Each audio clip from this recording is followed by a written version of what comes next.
مرحبا السلام عليكم. أنا اسمي جيف براون وأنا مدرس إسباني. بس دلوقتي أنا بتكلم العربي. ليه؟ زي أنا بتكلم العربي. من سنة بالظبط أنا ما كنتش أعرف العربي. أنا ما كنتش أعرف ولا كلمة بالعربي. ودلوقتي أنا بتكلم العربي كويس. مش كويس أوي، مش كويس جدا، مش مية مية أكيد. بس أنا مبسوط مع العربي بتاعتي. في الفيديو ده أنا هوريكم ازاي اتعلم اللغة اللي انتوا عايزينها. بس في الفيديو ده انا عايز ان انتوا بيشوفوا الطريقة مهمة ان اتعلم اللغة اللي انتوا عايزينها.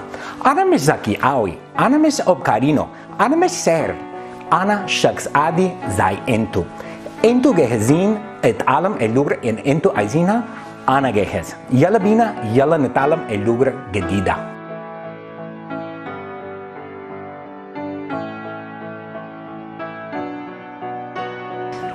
Yeah, people ask me that. I'm trying to learn another language. What is the most important sentence to learn first? It's not, where's the bathroom? It's not, I'm lost, help me. We have done extensive research on this. We have interviewed millions of people. And the winner easily is, my friend will pay. Dos cervezas por favor, mi amigo va pagar. Mon ami va payer. Mein Freund wird bezahlen. Okay, that's today's joke. Let's go on. My name is Jeff Brown, and I am a language lover. I love languages.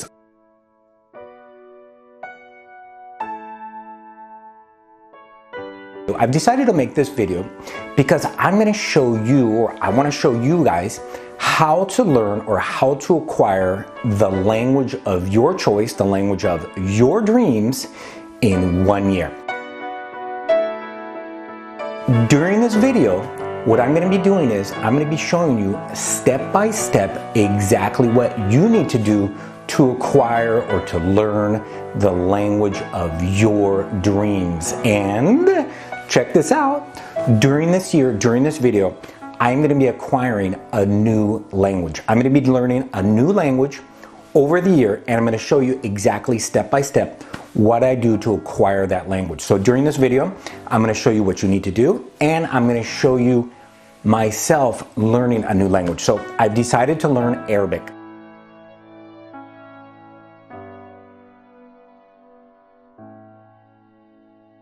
I chose Arabic because Arabic, from what I understand, from what I hear, is an extremely difficult language.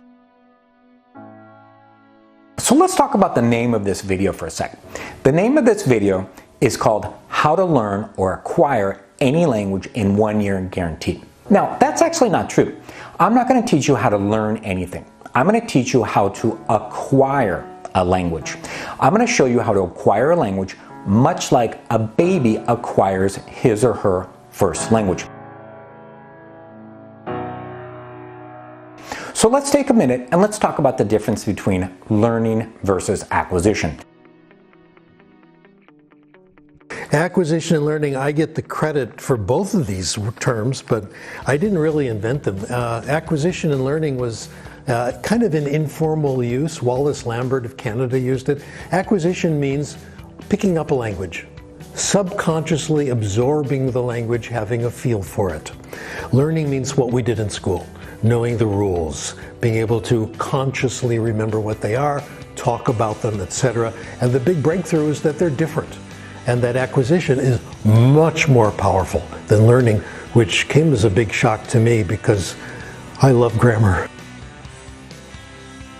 So how do babies learn? Well, we know for a fact that babies don't learn language. They acquire language. Babies acquire language naturally, subconsciously, spontaneously, without even thinking about it.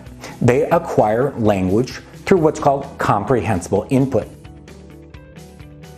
So comprehensible input is the input that you get if you are a native speaker child growing up in any culture. The language that adults and caregivers use with you and other siblings and other children, all other humans, is comprehensible input. So that kind of input eventually creates acquisition. We acquire language from that kind of input. Learning is the sort of superimposition of conscious grammar, where we have a set of grammar rules, and so we consciously learn those. We haven't absorbed them like we did as a child, or if we learn a second language, we can also acquire it by simply living in the culture, interacting with people, and absorbing those rules. But learning is what's traditionally been done in classrooms, where there's not a lot of acquisition going on. Instead, what's happening is students are expected to memorize grammar rules and then somehow apply those when they speak. In the reviews of the research I've looked at, the studies that claim grammar worked in their experiments, kids who had grammar did better. In every condition, every study, those conditions were met. They were students who liked grammar, who were advanced students who had studied lots of grammar. They were thinking about rules, they had studied the rules, and they had lots of time. So this is what the monitor does. If you're saying something in another language, the sentence pops into your mind. Then, before you say it, if you're thinking about this, you can inspect the sentence, think of the rules you learned, and make corrections, but it's very hard to do. It's mostly used when we give people grammar tests. On grammar tests, you can focus on form, you can think about correctness, and you have time. So, how do babies learn grammar? Well, we know for a fact that babies don't learn grammar. Babies acquire grammar. They acquire grammar naturally, again, through comprehensible input. Babies don't learn anything. So, when do we learn grammar? When do we as adults learn grammar? Well, we try to learn grammar when we're around 6 or 7. We have to go to school, and we usually take a language class or an English class or a grammar class. And in that class, what happens? The teacher usually says, okay, everybody, I want you to underline the verb once, underline the noun once, underline the verb twice, and the direct object 3 times. And that's when we first try to learn grammar. Now, I've got a secret. Don't tell anybody, but I never learned grammar ever. You remember those grammar classes, the grammar class I just told you about? I never paid attention. I didn't like it. So you know what I did? I drew. I daydreamed and I drew most of the time. In fact, all of the time. So my point is, I never learned grammar. In fact, studies show that we never learn grammar. The grammar we know comes from listening and reading to correct speech. So why study grammar? So for this year, as I acquire Arabic, remember, I'm not going to be learning Arabic. I'm going to be acquiring Arabic similar to the way a child acquires Arabic, acquires his or her first language. I'm not going to be studying any grammar.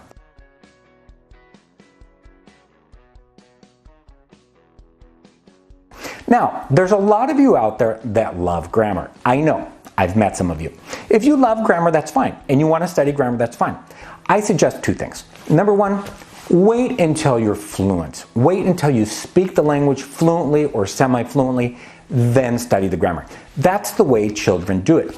Or what you could do is just browse grammar. Maybe 1 minute a day, maybe 2 minutes a day. Just look at it and that's it. So if you study grammar, it actually hurts. There's a hypothesis called the monitor hypothesis. And what the monitor hypothesis says is this.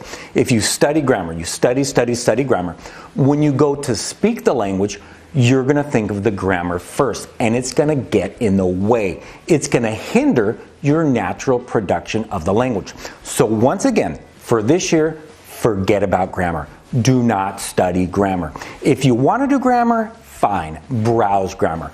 1 minute a day, 2 minutes a day, etc. 99% of your focus should be on comprehensible input. Those are things you hear or things you read, not on things you write and not on things you memorize. So when I speak French, I don't generally worry about grammar, but there's a few things I like to show off. Like I make the past participle agree with the pronoun la chose que j'ai prise, and I can think about it and monitor it, and those little things there. But I've acquired a lot of French already, so it's easy to do. We're making students monitor everything, and they've acquired very little. Okay, so let's talk about teaching methods. There are probably 100 different teaching methods out there. And is there a teaching method which comes closest to the way a child or a baby acquires his or her first language? And the answer is yes, there are two. The first one is called the natural approach, and the natural approach was invented in the 1970s by doctors Stephen Krashen and Tracy Terrell. Stephen Krashen is from USC, and Tracy Terrell is from UCI, which is UC Irvine. So basically what happened in the 1970s is doctors Krashen and Terrell got together and they said, hey, let's see if we can design a teaching method for foreign language classrooms where the students acquire the language similar to most closest to the way a baby acquires his or her first language. So the natural approach was born. In a nutshell, basically in a natural approach classroom, this is what happens. Students don't get any grammar instruction. So there's no explicit grammar instruction at all. There's no verb conjugation, there's no fill in the blanks, there's no indirect object pronouns, preterite, subjunctive, etc. None of that. Students acquire grammar naturally, similar or exactly the way a baby acquires his or her first grammar. Secondly, there's no correction. So in a natural approach classroom, students are never corrected. And we'll talk about corrections later. And number three, in a natural approach classroom, the language is entirely done in the target language. So there's very little, if not any, English in the classroom. I would say at least 90% target language, 10% English only in emergencies, only when you really, really have to.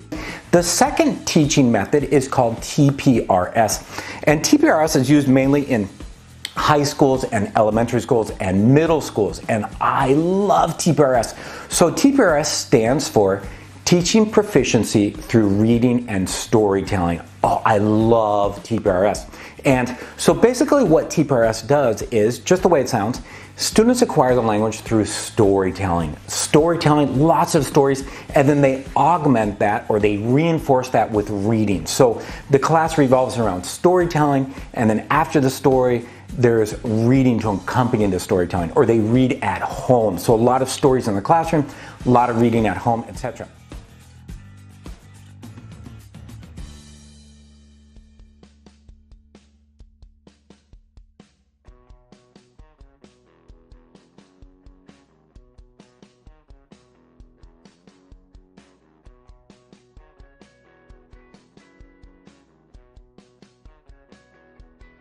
Okay, so how do we know the natural approach works? So during the 1970s, they did an experiment, and the experiment was done at UCI, or UC Irvine. And what they did is they did it using German courses. So what they did is they took 3 or 4 German courses, and they taught half of the courses using traditional methods. That's grammar translation, explicit grammar instruction, etc. And then they took the other German courses and they taught them using the natural approach.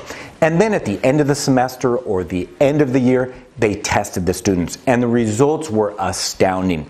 The natural approach students scored higher on almost every level. The natural approach students remembered more words, and they were able to speak for a longer period of time. Now, more recently, another test was done, and it was done by an instructor named Dr. Beniko Mason. Dr. Mason is a professor of English in Osaka, Japan.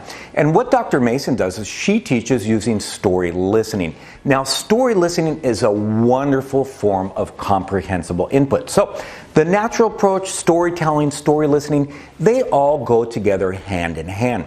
So, once again, Dr. Mason, she did this test. She taught half of her courses using traditional methods, and then she taught the other half of the courses using story listening or comprehensible input. And then she tested them after 5 weeks to see how many words they would remember. And again, the results were astounding. The traditional approach students remembered 36% of the words, and the story listening students, or the comprehensible input students, remembered 75% of the words. That's huge. That's 100% difference. So, you know, over the years, many tests have been done. The natural approach versus traditional approach, TPR storytelling, story listening, etc., versus traditional methods, and the natural approach, storytelling, story listening, has beat to traditional methods in every case.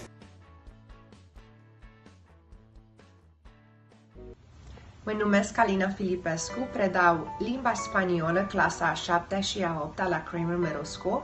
De asemenea, predau limba română în ateliere de formare pentru profesori prin metoda TPRS promovată de profesorul Blaine Ray. Predau 90% în limba țintă. 大家好，我叫卢海云，我在 University School of Milwaukee 教中文，至少90%的时间我都在用目标语教学。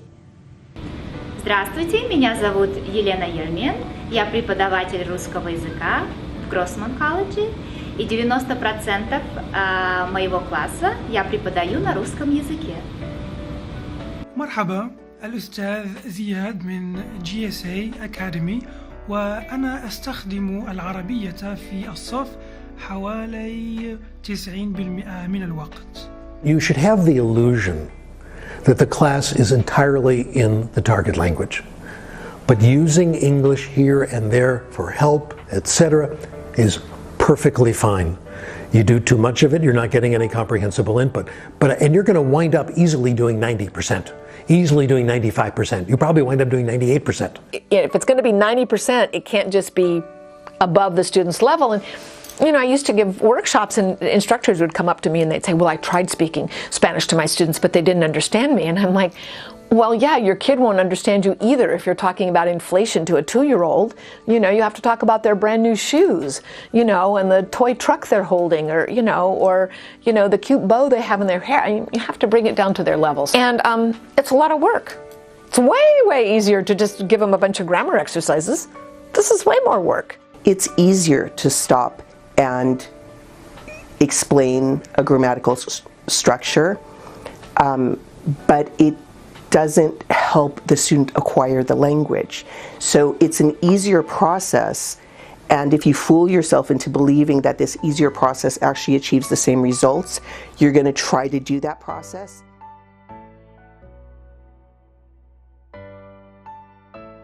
The State Department of the United States has come up with a list of languages and their corresponding difficulty levels. Now, this is a list for native English speakers, like me. I'm a native English speaker.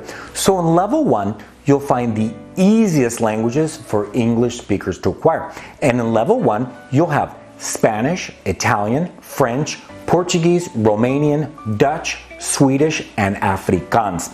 Now, the reason these languages are so easy for English speakers is these languages have tons and tons of cognates. A cognate is a word that sounds exactly like or similar to the English equivalent. So Spanish has tons and tons of cognates. For example, bicicleta, motocicleta, carro, automóvil, gorilla, etc. So same thing with Portuguese, Romanian, French, Italian. They have tons and tons of English cognates. So according to the State Department of the United States, it should take you 575 to 600 hours to acquire one of these languages. And if you think about that, that's nothing. That's absolutely nothing. 575 to 600 hours. You can easily do that in 1 year. In fact, that comes out to 11 hours a week. 11 hours a week is nothing. That's absolutely nothing. Now, think about it. If you're taking a 5-unit, 5-hour language course at your college, university, high school, etc., that's only an extra 6 hours a week outside of class. That's less than an hour a day. That is so easy. Okay, level 2. So level 2 is German, and according to the State Department of the United States, it should take 750 hours to acquire German. And from what I hear, German is a little more difficult. The grammar, the German grammar is a little more difficult than, say, Romanian grammar or Portuguese grammar or Spanish grammar, etc. Okay, level 3. In level 3, you have 3 languages. You have Malaysian, Indonesian, and Swahili. Oh, how cool would it be to acquire Swahili? And according to the State Department of the United States, it should take you 900 hours to acquire one of these languages. And once again, that's nothing. 900 hours in 1 year is nothing. So over 1 year, 900 hours, that comes out to 17 hours a week. That's nothing. And once again, if you're taking a language course, a 5-hour, 5-unit language course, that should take you 12 hours a week outside of class. Okay, level 4. Now, level 4 are the majority of languages on Earth. This is a huge list. This includes languages like Vietnamese, Thai, Tagalog, Hmong, Cambodian, etc. And according to the United States, the State Department of the United States, it should take you 1,100 hours to acquire one of these languages. And that's not bad. That comes out to 21 hours a week over a 1-year period. And once again, if you're taking a 5-hour language course outside of class, that's only going to take you 16 hours a week over a year to acquire one of these languages. That's a little over 2 hours a day. That's very little time.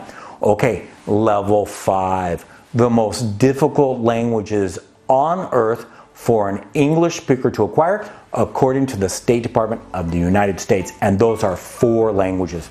Those are Japanese, Chinese, Korean, and Arabic. And according to the State Department of the United States, it should take you 2,200 hours to acquire one of these languages. So I've got sort of a secret, and I'm going to share the secret with you. This is what I'm going to be doing this year to acquire Arabic. I'm not going to be doing any reading or writing. I'm only going to focus on comprehensible input, listening, and speaking. Exactly what babies do. So, as you know, babies around the world don't read or write anything.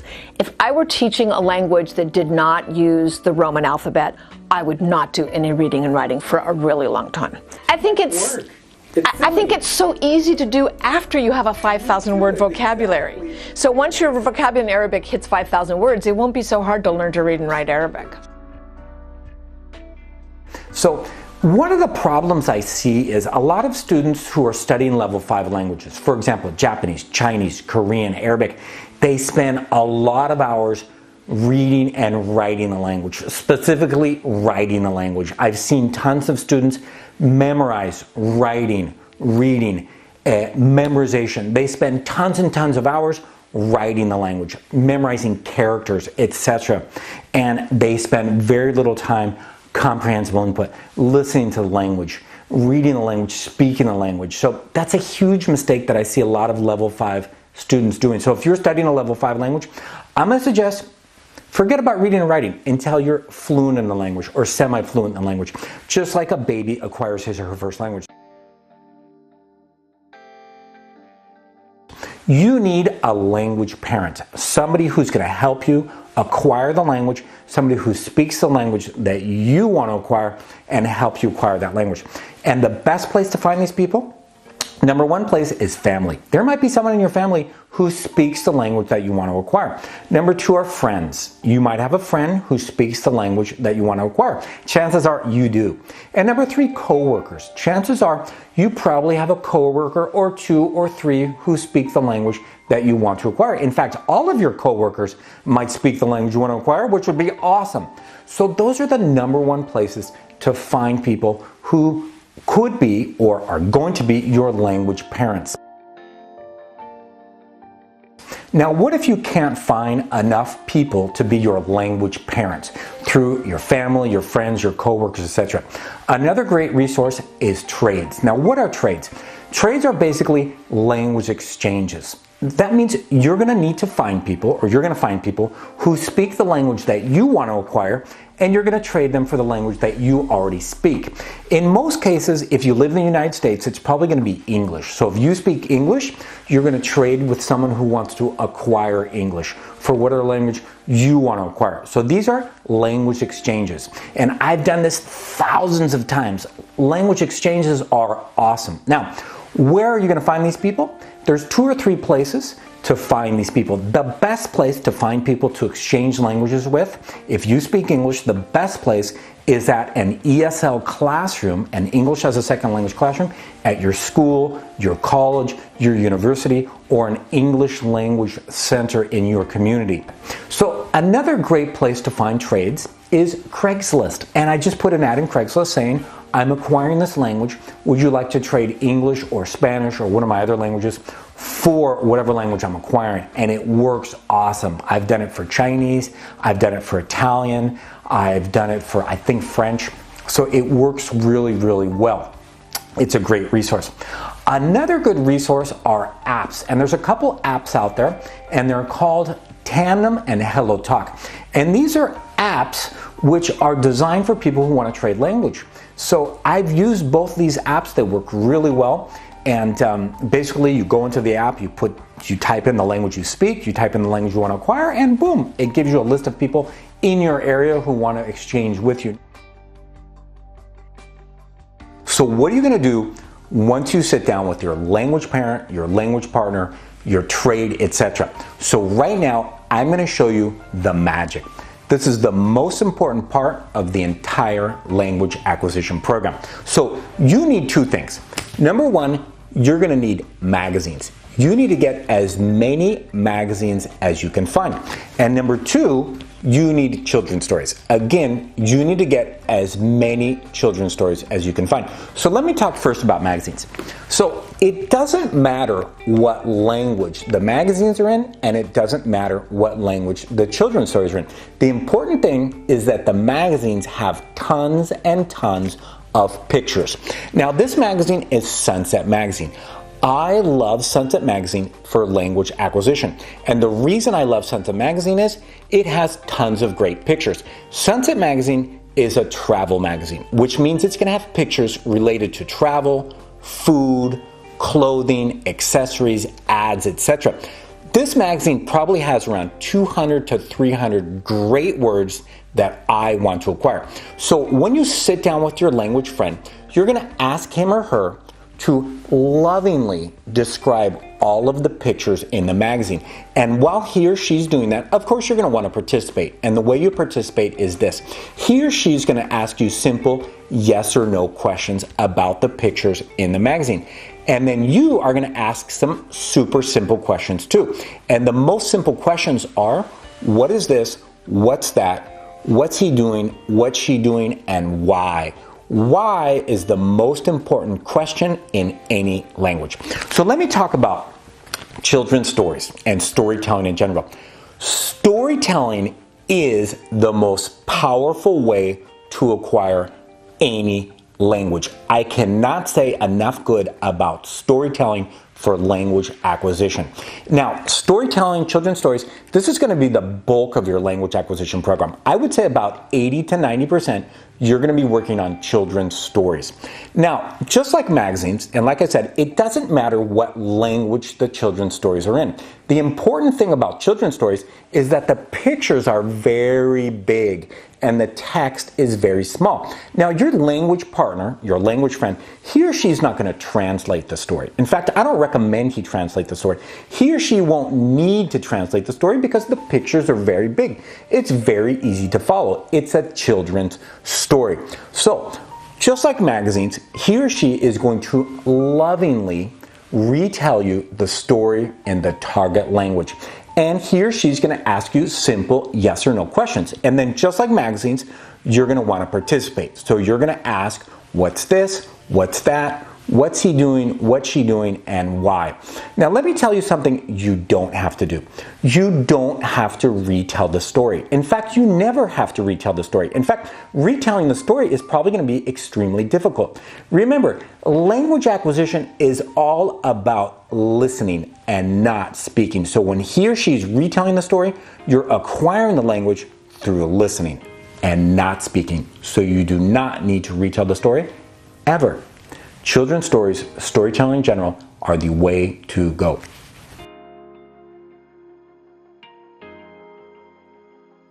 So once you sit down with your language parent, your language partner, etc., you need to tell them that you have 3 or 4 very important rules. So rule number 1 is no English. You need to tell that person, you know what, during our language session, during the hour or two we're together, please don't speak any English at all. Now, if you don't understand and I don't understand, you have 2 or 3 options.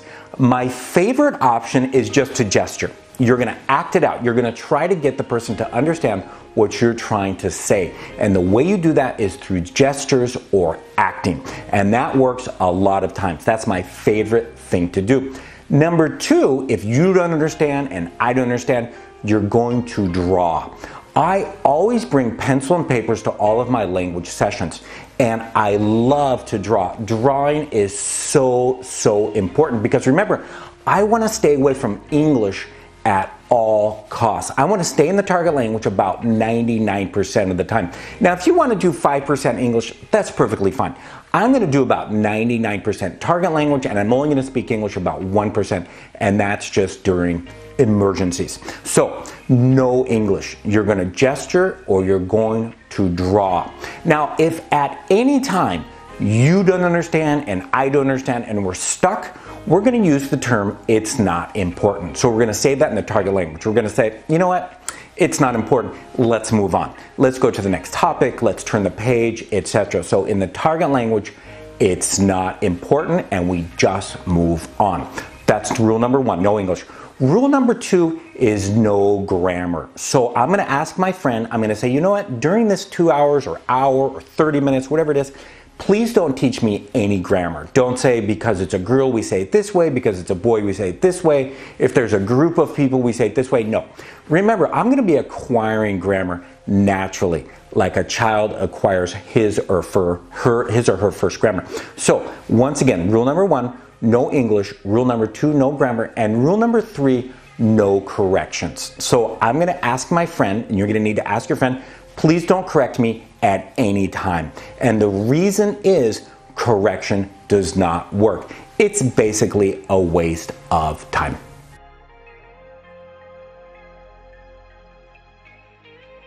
TPR stands for total physical response. And you know what? That's just a fancy name for commands. So TPR stands for total physical response, and it's learning a language through movement, acquiring a language through movement, it is really considered, and it is, experience shows and science shows that it's one of the most powerful teaching techniques that we can use in a classroom. It is, we use TPR every time we present language meaningfully with movement. Every foreign language acquisition program should include lots of TPR or lots of commands. So let me tell you how it works. So basically what you're going to do is when you get with your language parent or your language partner, your trade, whatever you're with, ask that person to give you a list of commands or verbs or actions. So basically you're going to have your friend tell you just a list of commands. So eat, drink, jump, sleep, dance, sing, complain, talk, turn around, jump, run, anything like that. You want to get up to about 100, 200, 300. See if you can do up to 500 commands eventually. I like to do about 50, maybe 100 on one session. So you don't even need to leave your seat to do commands. I like to use my fingers. So what I do is I go like this. I go jump, walk, run, turn around, sit down, stand up, dance, talk, yell, complain, look, watch TV, turn the TV on, turn the TV off, cry, laugh, ha ha. You can do upwards of 1,000 different commands without even leaving your seat. It's like osmosis. So reading is fantastic. The other great thing about reading is that you can so tailor it to the student's interests. It's one of the first things that I recommend to students right from the beginning. If you can start reading little things in Spanish, particularly things that you're passionate about anyways. If you love baseball and you've just watched a game and you already know what the results are, now go online to a Spanish language newspaper and read a little bit about the game in Spanish. You won't understand most of the words. That's okay. You already know what the results were, so you start getting comfortable. You have this whole context behind it. What reading does is it puts everything together. In fact, it takes all that grammar that you've been wondering about, thinking about, and what it does is little by little, it just puts it all together. It's almost like you have this puzzle and it just makes the pieces in the puzzles just really smooth. It smooths out the pieces in the puzzle so you can put that puzzle together easily. And you're like, oh, okay, I get it. Because remember, a lot of our grammar the grammar I've acquired has come from reading. So reading is hugely important.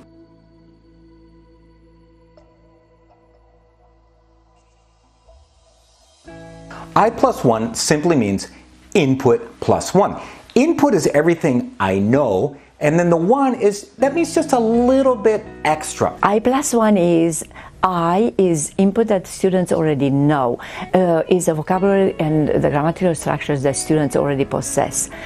And +1 is going slightly beyond that level. So when you're with your language partner or your language friend, when I talk about I+1, you're going to need to tell them. You're going to say, you know what, can you give me some I+1? And they're going to be like, sure, what's I+1?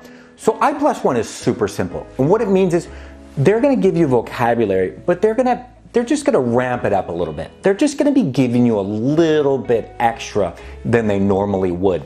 For example, this is a camping scene, and this is a trailer, and there's a beach, and these are rocks. And this is a spare tire. They've got a spare tire. Spare tire is very important. You could have a blowout and then the spare tire you need to use. This trailer looks vintage, looks like a vintage trailer. It looks really expensive. I wish I had a trailer like that. So that's an example of I+1. You never just want to jump in and say, trailer, beach, grass, sun, water. No.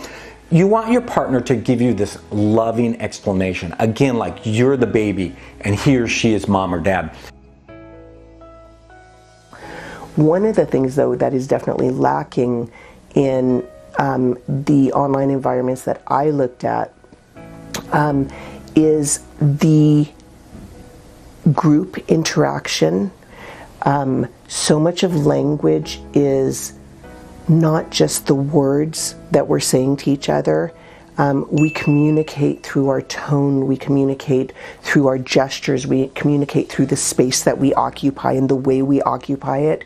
And when you have a group of students working together in person, there's communication that is facilitated by those other factors.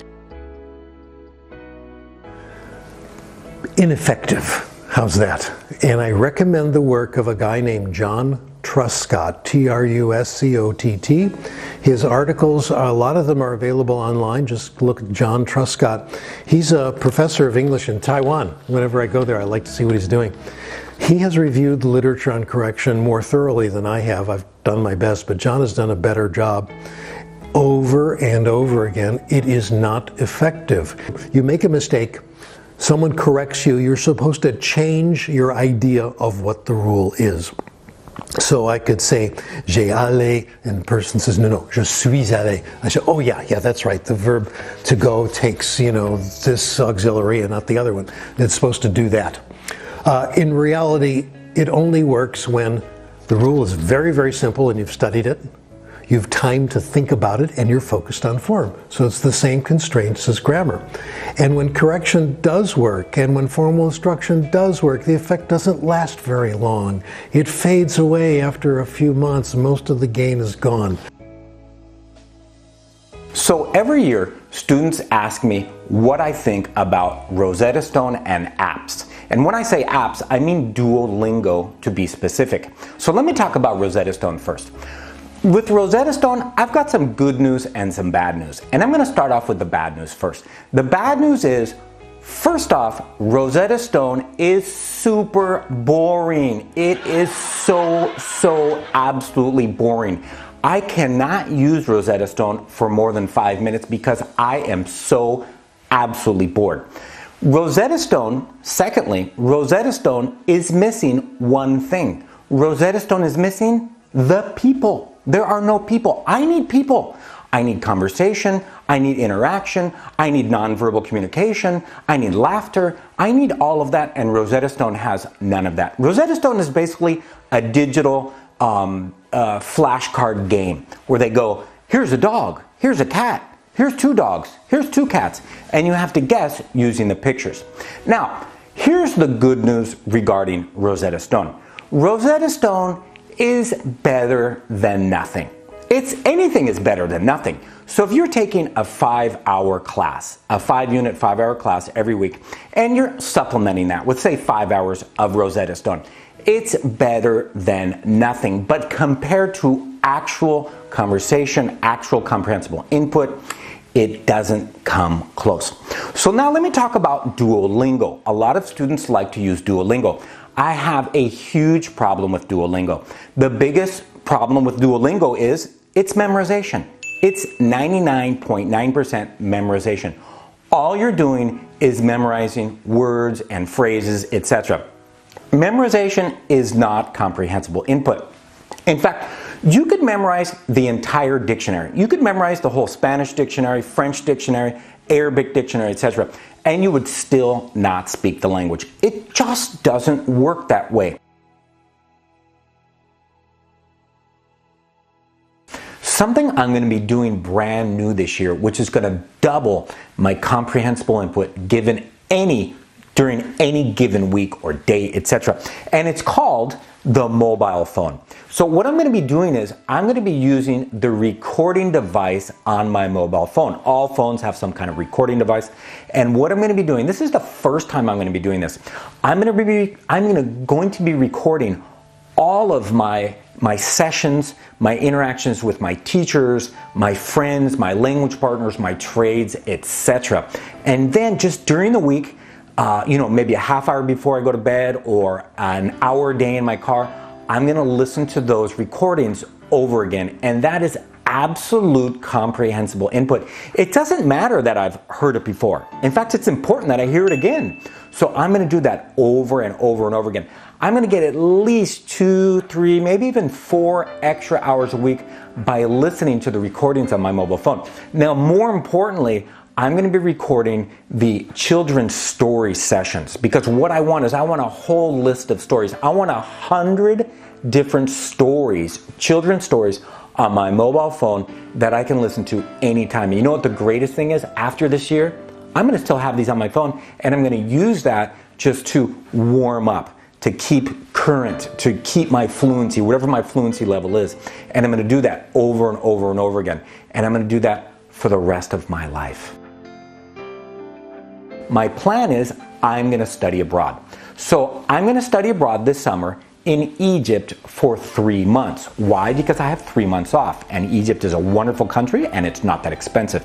So my plan is right now for the 9 months, I'm going to get around 500 hours of comprehensible input in 9 months. And then when I go to Egypt, I'm going to get another 500 hours of comprehensible input in 3 months. So here I'm going to do around 10 to 12 hours a week. And then in Egypt, I'm going to do around 40 to 50 hours a week easily. Now, what am I going to do in Egypt? Easy. I'm going to do trades. If I live with the family, great. If I don't live with the family, great.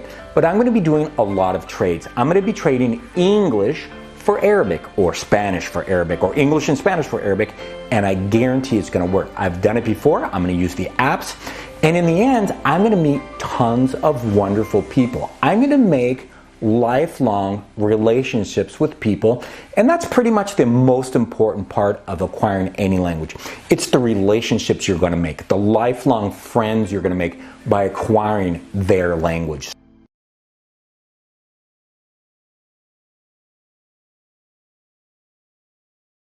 Today's my first day. I don't speak any Arabic. You know that, I know that. I know to say hello, salam alek, salam alek. While we're doing our lesson today, you're going to be doing 90% of the talking. And you're going to say yes or no. So you're going to teach me something, and then you're going to say yes or no. You're going to say nam or la. Nam or la. Okay, so today's lesson is going to be on clothing and colors. Just clothing and colors, okay?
So I know all 500 words. I don't need to think. Camera, nagafa, lambda, tarabesa, kursi, bataneya, كتاب, عربية خلوة, عربيتي, كتابي, كلب, كلبي, بيسيكليتا, سرير, لامبا, جنينة, بيتي, etc. So I've got the words.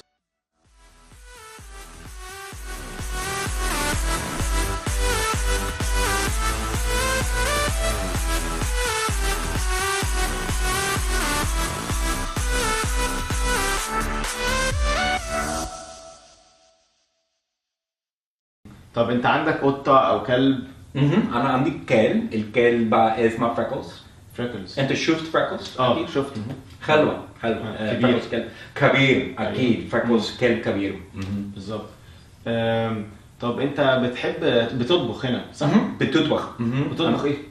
انا بحب بعمل اكل كتير، حاجات كتير. انا بحب اكل لحمة، فراخ، سمك، خضار، سلطة، حاجات كتير. ساعات نص ساعات انا بحب وقت المطعم، ساعات انا بحب بعمل اكل هنا. انت كمان؟ انا ساعات باكل في البيت بطبخ، ساعات بروح المطعم. اكيد.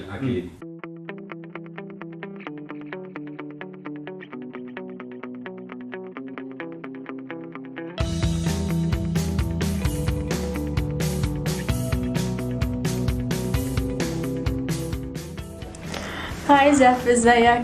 ازيك؟ عامل ايه؟ انا كويس. انت كويسه؟ انا كويسه. اوكي. كله حلو. انت دلوقتي احنا النهارده اخر مره مع بعض. اكيد. بقالنا 200 ساعه. 200 ساعه. ساعة كتير. ساعة كتير. انا عارف.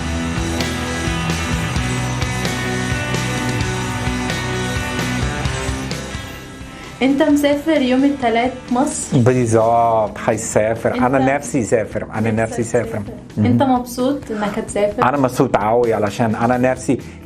انت وانا اتكلمت كتير مع مصر صح؟ عن مصر، ايوه. عن مصر. انت ايه اكتر حاجه عايز تعملها في مصر؟ مش عارف. انا عايز اعمل كل حاجه في مصر. انا هيسافر شويه. انا هيسافر اسكندريه اكيد. البحر الأحمر. أنا عايز أشوف الأهرامات. العمارة. في عمارة كتير في القاهرة صح؟ عمارة كتير.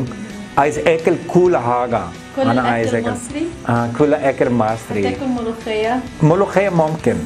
سهلة أعمل أصعب في سهل أو صعبة أعمل أصعب؟ لا، سهلة إنك تعمل أصحاب. لو رحت القهوة أو رحت مطعم أو أي حاجة هتلاقي كل الناس بتتكلم معاك. أوكي. فكرة كويسة. أنا أعمل إيه لو ناس عايزين بس تتكلم إنجليزي معي؟ أنا لهم عايزين نص وقت عربي نص وقت إنجليزي. بالظبط. أنا عايز أقول لو سمحت أنا آسف أنا مش أتكلم إنجليزي.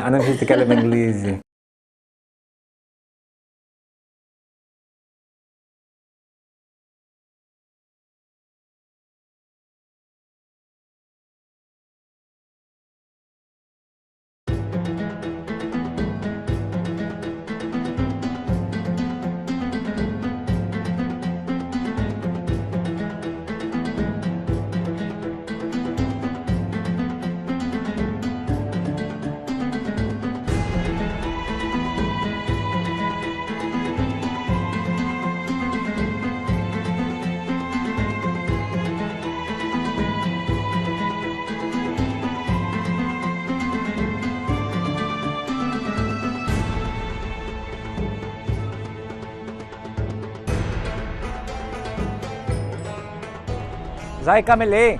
انا هنا في القاهرة. انا دلوقتي في الفندق رمسيس هيلتون في القاهرة. ورا انا في النيل، نهر نيل حلوة جدا، جميلة حلوة. في القاهرة. انا عايش دلوقتي في القاهرة. انا اتعامل العربي اكيد في القاهرة. انا مش عارف اكتب، مش عارف اقرا، باش اتكلم، باش الكلام مهم. كل يوم انا بتكلم مع كل الناس هنا. مثلا الناس هنا طيبين جدا. الكل عايزين يساعدني ده كويس.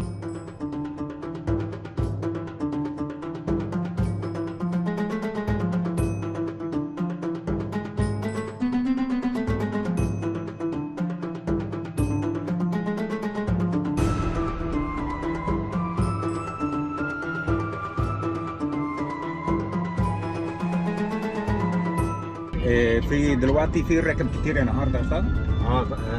النهارده انا نازل يعني حوالي الساعة 9 كده. النهارده يوم 4 ويوم خميس. يوم خميس. النهارده يوم خميس. بكره جايزة صح؟ لا احنا بنشتغل كل يوم. بس انت لا بس يوم بكره. انا بشتغل عادي. يا بشتغل انت بتشتغل بكره صح؟ بس النهارده يوم جمعة صح؟ بكره جمعة. بكره يوم جمعة. اوكي كويس. يعني انا بحب جدا اوبر عشان في تكييف السواق طيبين. بصراحة هايلين بصراحة يعني اوبر. يا امان في امان كمان صح؟ امان طبعا.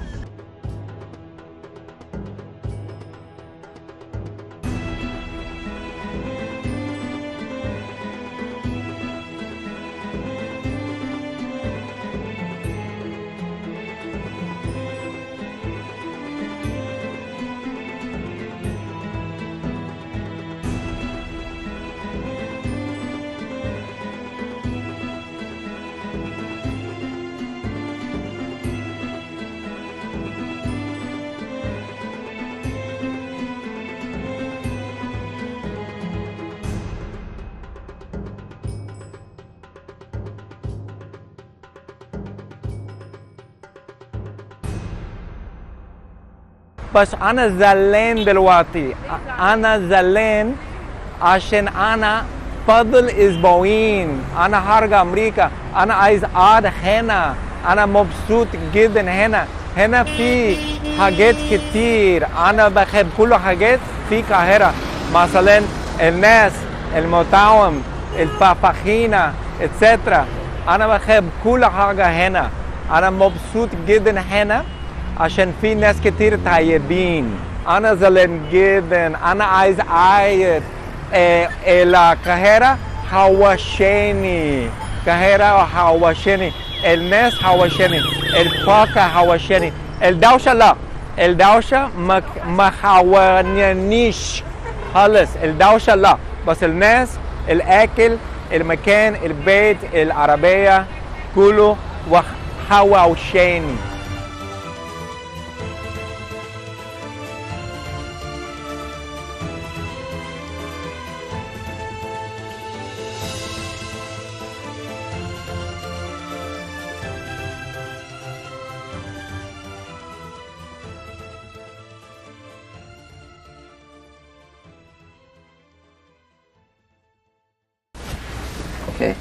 أنا اسمي غازي.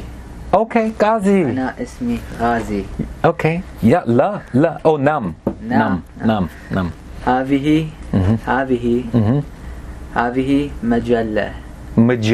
اوكي مجلة. تاني مرة أنا كنت بركب العجلة. انت عارفة انا جبت العجلة في مصر. عجلة بتاعتي. يا انا مجنون.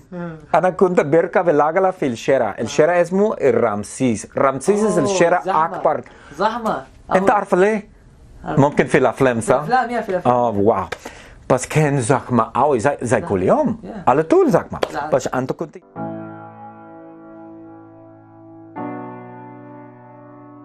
Marhaba, Assalamu alaikum. I just want to take a minute and I want to thank you.